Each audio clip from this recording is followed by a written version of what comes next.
Hi, everyone. This is again For the Love of Dogs, and I'm Arthur E. Benjamin, founder of American Dog Rescue, and this is Farrah White, my co-host. Welcome to another great show where we recognize the efforts of DFW's animal rescue community. Our first guest made headlines in August when they were called in for a huge dog seizure in Denton County. 250 dogs in all were rescued from a really bad situation. Tammy Roberts is the lead humane investigator with the Humane Society of North Texas, and Penny Lehue is the offsite adoption coordinator. Both are here to tell us more about the seizure and how you can help.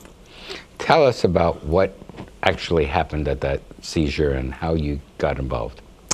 We actually work with local law enforcement throughout the state of Texas, and this case happened to be in Denton County.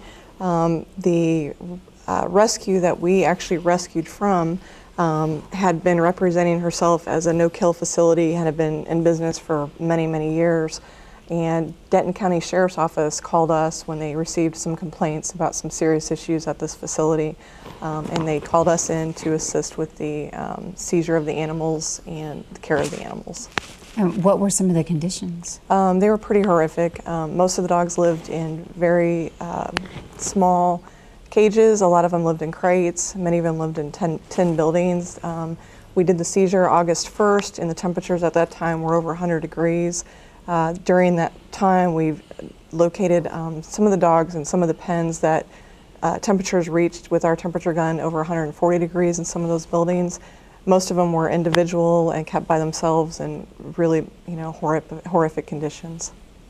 And I feel bad. We actually didn't make a proper introduction because there's someone else with us here today. Oh, this is Stella. She actually isn't from our Denton County seizure, but she has been in our shelter waiting for her. She's too cute. She is very cute. Miss Stella is a senior Chihuahua, and she does not have any teeth, which is why her tongue doesn't quite stay in her mouth all the time. But she's a very sweet dog. And Stella's up for adoption. She is. That's she great. Is. So was this one person who had all these dogs? Yeah. It was. It was one lady, and she has been she acted as a nonprofit and has been taking donations for years for these animals to be living in these really awful conditions. And was she also breeding? Not purposely. Some Okay. dogs, most of the dogs she did have spayed or neutered. Most of the dogs live separately. There were some accidental breedings that happen, with over 250 Sure. animals. There's no way to always control that.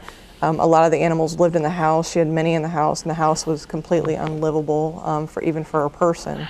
So it was a pretty bad situation. It's awful. How many of those 250 dogs do you think were adoptable? Most of them were at some point. A lot of the dogs, unfortunately, started with her facility from the time they were puppies. So we found pet finder profiles on scene that we matched with the dogs that had been with her for 7 years or more, that she had and acquired when they were about 8 weeks old. So it was pretty sad on that level, knowing that these dogs have been living like this for 6-7 years. And then some of the dogs she only had for a short amount of time, luckily.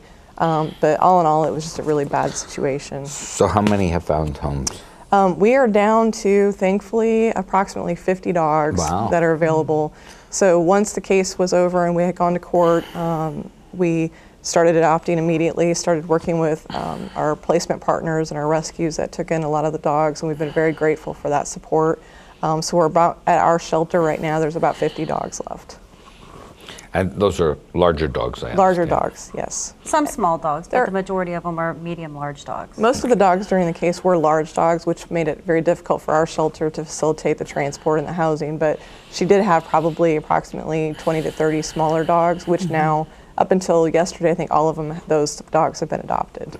So. Now, do you do a lot of seizures? We do. Humane Society of North Texas assists with seizures across the state. We do see cruelty cases typically in Johnson County, Tarrant County, but we work wherever we're asked to work. And the results like that, though, that was one of the larger, it was really more brutal seizures. It was. It was a different situation. We had done a seizure in 2009 with one of the largest in the state. It was over 500 dogs at a puppy mill, and that was a very difficult case for us. But it was easier to adopt those dogs. They were almost all small breed dogs, and this case was a little bit different because most of the dogs that were on scene, I joked that they really were everyday shelter dogs and dogs that you see in every shelter across the state. What made them special was that they had a really horrific story for their background. So that's been very difficult for us to, because most of the dogs are black, large dogs, shepherd mixes. We had some pointer mixes, Rottweiler mixes. Very sweet, very loving dogs that have come a long way in a very short time. So is there any way to keep track of the number of dogs that you've rescued over the years? Humane Society of North Texas has been, are you talking to me? Sorry, has been around for 100, we just celebrated our 108th year birthday last week, actually. Happy birthday. Oh, thank you. We're very proud of that. Yeah. So Humane Society of North Texas has, over the years, hundreds of thousands of animals have been rescued. See, celebrating for it. Typically our Humane Investigations Department, we alone take in probably anywhere from 5,000 to 6,000 animals a year, and that's equine, our livestock program, as well as dogs, cats, kitties, birds, and everything in between. Our shelter is one of the only shelters in the area that has an exotics area, so we've taken on bears and lions and tigers, and we had a camel recently that's gone to a sanctuary, and so we take on all kinds of critters at our shelter. Now, how long have each of you been with Humane Society North Texas? I've been with the shelter for almost 6 years. I'm from Indiana, and I was an animal control officer there for 6 years. So I've been doing this for almost 13 years, actually. And Penny? I've been there for almost 5 years. Nice. So what do you do for investigations? We don't have law enforcing ability like most of the shelters in the area. So what we do is we assist and teach classes actually to sheriff's departments, police departments, animal controls that ask for our assistance, and when they go in and they have a case, we will go in and, we'll go in and help with those cases, and we do the seizure, the intake, the evaluations, the court documentation. We do all that work for the sheriff's department when we do a cruelty seizure. And I imagine all of this ends up taking quite a bit of funds to do. What do you do? does. I hear you have a fundraiser called Funky Finds? We do. Penny could tell you a little bit more about that. Yes, please. Funky Finds is an event that we do twice a year. It is, I believe it's our 5th annual. It is going to be held on the 9th and 10th of November at Will Rogers. It's an event where they have over 100 different booths that has a whole bunch of different arts and crafts and just kind of neat stuff, from homemade dog sweaters to bows, homemade soap, just all kinds of different things that you could imagine. They're a great shopping experience for the holiday coming up in December. The great thing about Funky Finds is that they do raffles for these little swag bags. And then what happens is they will donate half of the profits to the Humane Society of North Texas, and the other half goes to another organization, whether it be Toys for Tots, just different organizations. So it's a really good event to come to, and if you're looking for that perfect Christmas present that's just kind of unique and individual for that perfect family member, it's the perfect place to go to. So it's at Will Rogers? Yes, it's at Will And Rogers. it's on November? 9th and 10th. 9th and Saturday 10th. and Sunday. And there will be Okay. animals for adoption. Of during course. So, and there will be animals there. So that is November 9th and 10th, and you can learn more about the Humane Society of North Texas by calling 817-332-4768 or by visiting their website at hsnt.org. Bandit wants to know if we're going to go. Let's go. I think All right. you should. Let's go. You should. Let's go. Okay, so there's a lot more to come on today's show, and before you start your holiday shopping, you want to know how your purchases can really help your favorite animal shelter. And we're going to be right back with that information. So stay with us and stay with Bandit, and we'll be right back. Every year, families in North Texas unknowingly spend hundreds of thousands of dollars in support of neglect, abuse, and disease. When you buy a puppy from a parking lot or flea market, you could be supporting the cruelty of puppy mills that profit from dogs bred in abusive conditions. Help us stop the cycle. To learn how, go to spca.org/no-puppy-mills and take the puppy pledge. My name is Teresa. This is Scooter. My name is Amber. This is Duke. I'm Dr. Dixon, and this is Annie. I'm Emily. This is Jackson. I'm Kelsey, and this is Skittles. My name is Miko. This is Chloe. My name is Ty. This is Callie. My name is Tamar. This is Simon. My name is Renee. This is Snowball. My name is Dr. Miller. This is Fletcher. My name is Eric. This is Sport. My name is Stacy, and this is Britches. And I'm a pet lover first. And I am a pet lover first.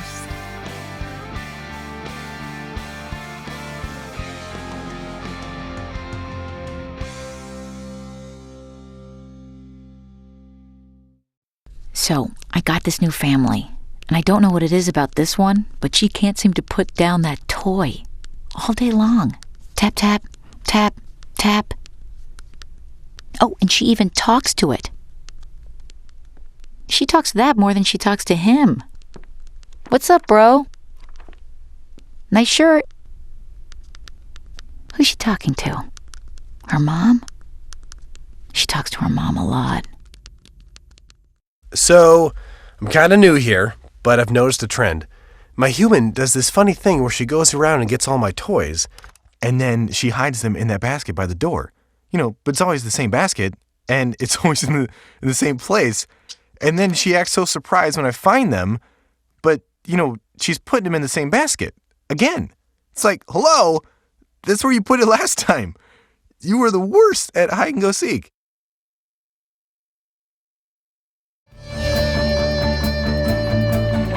Welcome back. And did you know that this is National Shelter Week? What? What is National Shelter Week? It's National Animal Shelter Appreciation Week, and it's how we appreciate the animal shelters in our area and those that we love. And what a better way to celebrate than to shop online and benefit your favorite animal shelter. That is a pretty good way. Chris Rubin is the founder and CEO of AdoptAShelter.com and is here to tell us how it works. So first, Chris, tell us more about National Animal Shelter Week. Well, I don't have much to say about that because I don't know the origin, except for the shelters need to be appreciated because so many volunteers, so many donors are working so hard, especially now that the economy is not as good as it used to be, and weather conditions across the nation have led to overcrowding at all the shelters across the nation.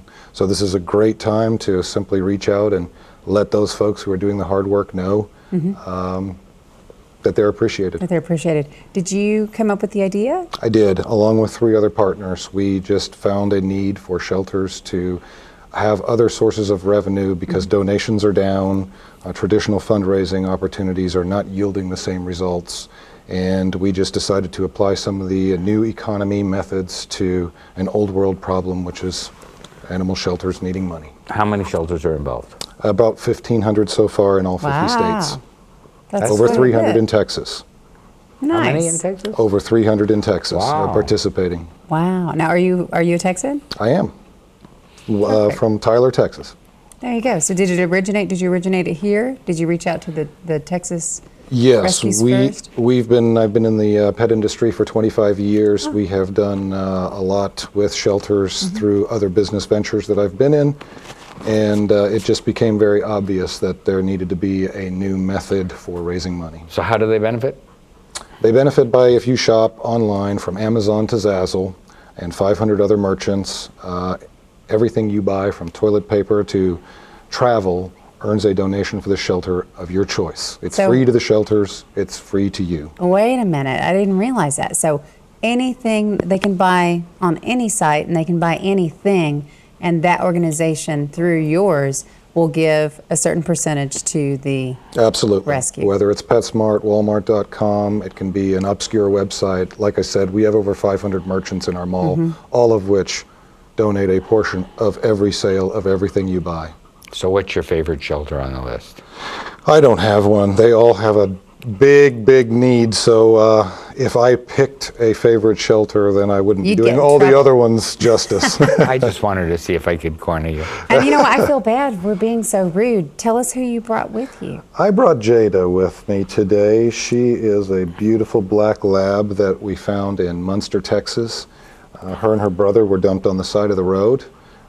She lived on a construction site, was fed a lot of construction food, and since then, she's lost about 20 pounds. We fixed her thyroid problem, and she's just a beautiful, pleasant little gray muzzle girl.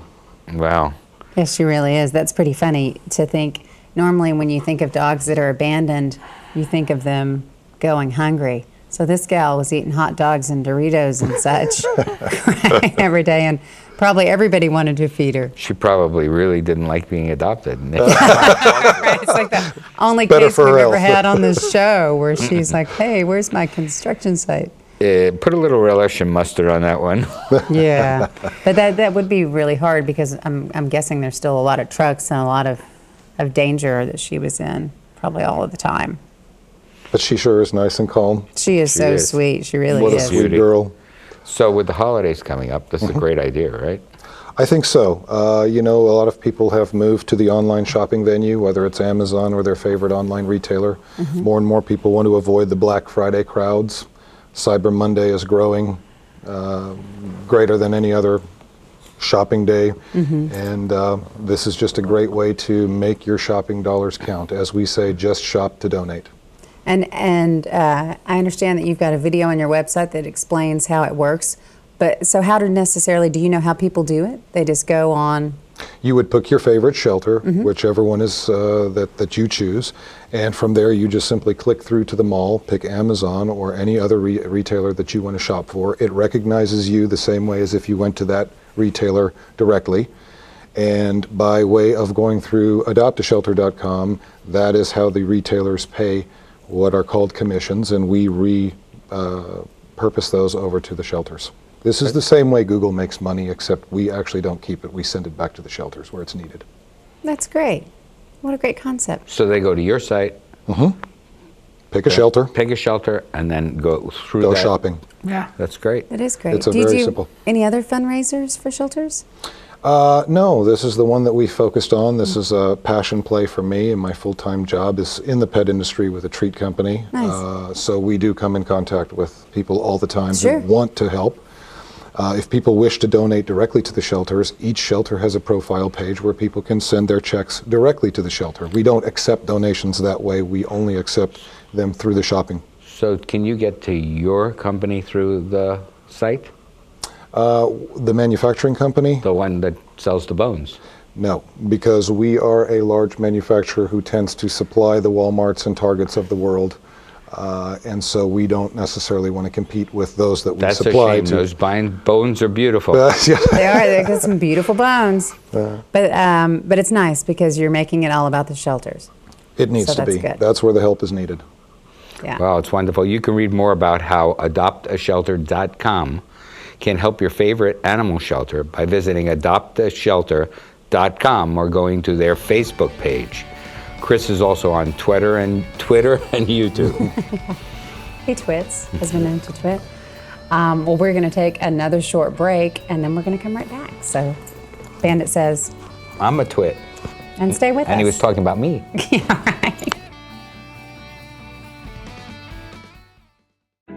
Hi, I'm Sheryl Crow, and I'm a musician and a mother, and this is Buttercup. She's also a mother, but not by choice. She's a survivor of a puppy mill. Buttercup spent her life in a dirty wooden hutch, forced to produce litter after litter. She never went to a veterinarian or a groomer. She never had a soft spot to rest or a kind touch. She existed this way in cruel isolation year after year.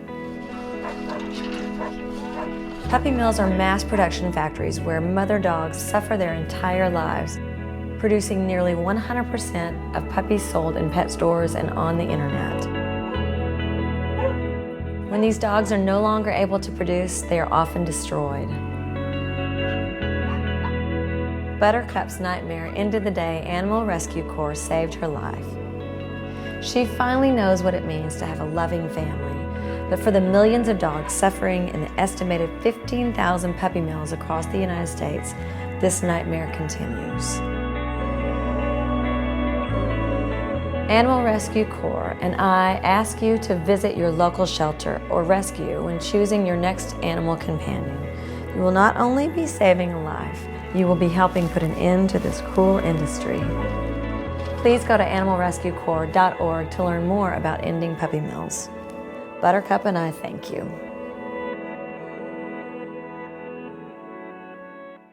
Know what? What? Since I got adopted, I've learned a lot about these humans. I know. I mean, check out these two. It's Flirt City over here. Yeah, I noticed that. It looks like my human is definitely into your human. Oh, look! I think she's getting his number. Nice. Your human's got some sweet moves. Takes after his dog. Oh, look, they're doing that thing where they put their arms around each other. She kicked up a leg. It's like in the movies. That's awesome. Looks like we're gonna be hanging out a little bit more. Live with a human for a while and you get to know a few things. Like, I know she's actually not a morning person. I know she does strange tricks for no treats. I know that water makes her howl like crazy. I even know how the floor stays so clean. She's quick. But the one thing I will never for the life of me know is how she gets so tiny and inside that box. Natalie, how do you get so tiny?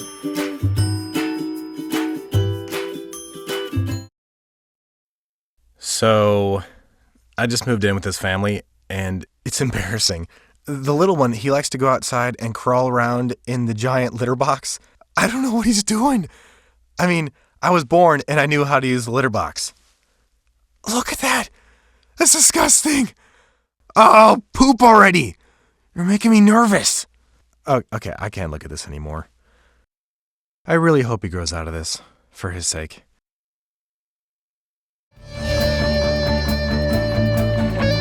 Every week we bring you a pet of the week, a rescue animal of the week. And this week we wanted that rescue animal to be Bandit. Because some people have heard his story, but some people who are tuning in for the first time haven't. So Arthur, tell us a little bit about Bandit. Bandit came to me and his name was Scooter. And he could not use his rear legs at all. He was paralyzed from the waist down. And they came to me for a cart for Bandit, you know, so that he could be wheeled around for his whole life. And I have some friends down at Texas A&M, and we took Bandit down there and they did a puppy MRI. And they said, gee, we think we can rehab Bandit. So this wonderful, this wonderful couple in Plano helped me rehab him for 6 weeks. And then he's been with me ever since. And since then, because of my work with Paws for Vets, Bandit's been certified. He was trained after he was rehabbed, and I couldn't give him away. Can you believe that somebody would not adopt this beautiful guy? I mean, He's that's pretty incredible. cute. I mean, he's pretty cute. And Bandit was trained for a female soldier as a post-traumatic stress dog. And she looked at him and said, no, I want a real dog. Like a big she wanted dog. a big dog. So she got a golden, and the group, because of my work with Paws for Vets, assigned him to me as my service dog. So he travels with me everywhere. And Bandit raises money for rescues all over the country. Last year, he was at the Humane Society of the United States annual To the Rescue Gala in New York City. And you know that story. Mayor Bloomberg introduced us. You want to do the introduction? Yeah. Here's the first ever animal rescue ventriloquist and his dummy Arthur. And his dummy Arthur. And so Mayor Bloomberg did that. We got on stage and Bandit got up there and I talked for Bandit. And the first thing he did, it was very noisy, so he threatened to go off the stage and pee on a lady's leg who was talking. He does that. And it got very quiet. Yeah. And then he raised money, and he raised $120,000 for rescue. How fun is that? He's really good at that. Yeah, and tomorrow he's flying, actually today right after the show, we are flying to Wilmington, North Carolina for Paws for Vets annual reunion of 100 soldiers and their service dogs, and Bandit is presenting 2 new vests. They asked Bandit to present 2 new vests and give the awards away. To the rescue dogs that they've trained. There are 2 rescue dogs out of the group that have been trained as service dogs for vets. And it's incredible. And so Bandit will do that, and then they're gonna award about 20 dogs tomorrow, which is really great. And they'll have about 100 soldiers already with their dogs come from all over the country. And it's really amazing because these guys come home from Afghanistan, guys and gals come home from sexual trauma disorder, post-traumatic stress, traumatic brain injury, and they're in the wounded warrior units, and they're on 8 to 10 medications. And they get a dog, and within a period of time, they're down to 1 or 2 medications. Some of them, I think of one guy, Jeff Mitchell, who he lived in his parents' basement for a year and a half when he came home from Afghanistan. And he couldn't get out. He was on 10 medications. Jeff's now training other soldiers to use their service dogs, and he's I believe, completely off medications, and he's out actually lecturing. It's amazing. See, that is an excellent organization, and people really don't understand if you don't have a pet or haven't actually been around an animal, how soothing and how therapeutic it actually is to have that little unconditional love member of your family. Well, they also are trained to do all sorts of things, from helping people out of wheelchairs to alerting a post-traumatic stress soldier of some things that's coming behind him, of course, so that they don't just overreact. more of matters of the heart, even if you just go on this most simple level. It but is. I think we've run out of time. Again? It happens. It keeps happening. Well, we want to thank everybody. Remember to keep up with For the Love of Dogs online at AmericanDogRescue.org. And as usual, you can always follow us on Facebook, YouTube, and Twitter. So, for all of us here at For the Love of Dogs, thanks for watching, and we'll see you next time.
You can help your animal friends every time you shop online, no matter what you buy. It's easy, free, and fast. It's easy. There are no logins, there are no passwords, no registration. It's free, no cost to you, and the shelter or animal rescue of your choice gets a donation with every purchase. It's fast. You click through adoptashelter.com and start shopping at virtually all of your favorite sites. Here's how it works. When you're ready to shop, go to adoptashelter.com. If you know the shelter you'd like to support or the shelter's location, pick your state, then select the city or town. Or you can view all the shelters already registered by clicking right here.